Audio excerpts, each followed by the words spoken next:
माणूस सुद्धा लढत असतो. पण वरिष्ठ नेते का नाही तुमचा अर्ज दाखल करायला? वरिष्ठ त्यांना अचानक राहुल गांधींनी केरळला बोलवलेलं आहे आमच्या अध्यक्षाला. काँग्रेसमध्ये कोणी आलं नाही. अध्यक्षांचे आमचे जिल्ह्याचे अध्यक्ष आलेले आहेत, मेरगे साहेब आलेले आहेत, आमच्या रासपचा त्यांनी माणूस पाठवलेला आहे आणि नारळ फोडायच्या कार्यक्रमाला सर्व महाराष्ट्रातील काँग्रेस जमा होईल, बारामतीतले बरेचसे बहुसंख्य जमा होतील. तर एकटं पाडायचं नाहीये, आम्ही लढणारे कार्यकर्ते आहोत. एकला चलो आमच्या जानकर साहेबाचा तालुका अध्यक्ष, राष्ट्रीय समाज पक्षाचा अध्यक्ष आमच्या बरोबर आहे. त्यांनी त्याला पाठवलेलं आहे. महादेव कोकरे आहेत, असे सगळं राष्ट्रीय समाज पक्षाचा अमोल सातकर जो इथला नगरसेवक आहे, किरण गोपने, हे सगळेजण आमच्या बरोबर आहेत आणि आम्ही सक्षमपणे. मताधिक्याने विजय व्हाल जर निवडणूक झाली तर? ही निवडणूक मताची नाहीच आहे. ही निवडणूक लोकांच्या प्रश्नाची आहे, लोकांचे मुद्दे मांडण्याची आहे. आम्हाला एक संधी मिळाली, लोकशाहीमध्ये एक संधीचं आम्ही सोनं करू आणि अत्यंत ओबीसीचा मुद्दा असेल. मला एक सांगायचं, इथं ओबीसी नेते हाके यांनी विड्रॉ का दिला? मुख्यमंत्र्यांनी फोन केल्यामध्ये विड्रॉ दिला. मग याच्या आधी बोलले तर मुख्यमंत्र्यांनी सांगून बोललेले, तुम्हाला कोणाचाही बदलांना बोलले तर मुख्यमंत्र्यांनी सांगून बोललेले.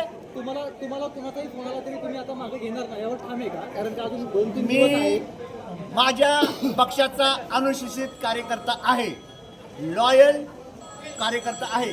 पक्ष ज्या पद्धतीने मला सांगेल त्या पद्धतीने मी करणार आहोत, इलेक्शन लढणार आहोत.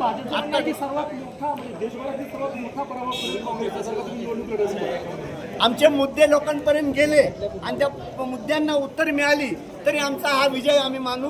मतात आम्ही इंटरेस्टेड नाही. मत किती पडली म्हणजे तुम्ही काय पराभव मान्य केला? अजिबात नाही. आम्ही सक्षमपणे लढणार आहोत. आम्ही विजयासाठी लढणार आहोत. आम्ही लोकशाही वाचवण्यासाठी लढणार आहोत. पुरोगामित्व टिकण्यासाठी लढणार आहोत. हे भाजपच्या दुटप्पी धोरणावर विरोध झाला. आपला महाराष्ट्र समाज सुधाकरांमुळे ओळखत होता, आता बुवा बाजींमुळे ओळखतोय. म्हणून आम्ही युतीला विरोध आहे. युतीचं जे काही कार्यपद्धती आहे त्याच्या विरोधात आम्ही बंड पुकारलेला आहे. जेव्हा निवडणूक लढवत 1 लाखाहून अधिक मताधिक्याने त्यांचा विजय व्हायचा, यावेळेस काय होईल असं वाटतं तुम्हाला? मतदान किती असेल, तुमचं मताधिक्य किती? ही निवडणूक तात्विक आहे. आमचे मुद्दे जे काय आहेत आमच्या, म्हणजे आदरणीय अजितदादांचा तो मृत्यू झाला, त्याची FIR कॉपी दाखल झाली नाही. FIR महाराष्ट्रात एवढ्या मोठ्या माणसाची FIR दाखल होत नसेल तर सर्वसामान्य काय स्थिती आहे? असा हा महाराष्ट्र आता कायद्याच्या विरुद्ध चाललेला आहे. काय कायद्याने काहीच नाही चाललेलं.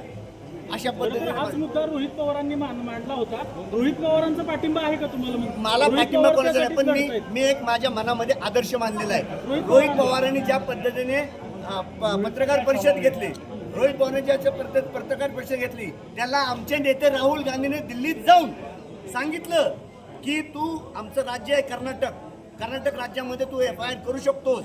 0 FIR तिथे राहुल गांधींनी केली. म्हणजे आमच्या माणसाला, आमच्या या कर्तबगार पुरुषाला कर्नाटकमध्ये राहुल गांधीच्या सांगण्यावर न्याय मिळण्याचा प्रयत्न होतो. सर, त्यांच्यासाठी आम्ही काही करू. तुम्ही ठाम आहात का गुन्हा दाखल झाल्यावर माघार घेणार म्हणून? आम्ही कसे ठाम आहोत?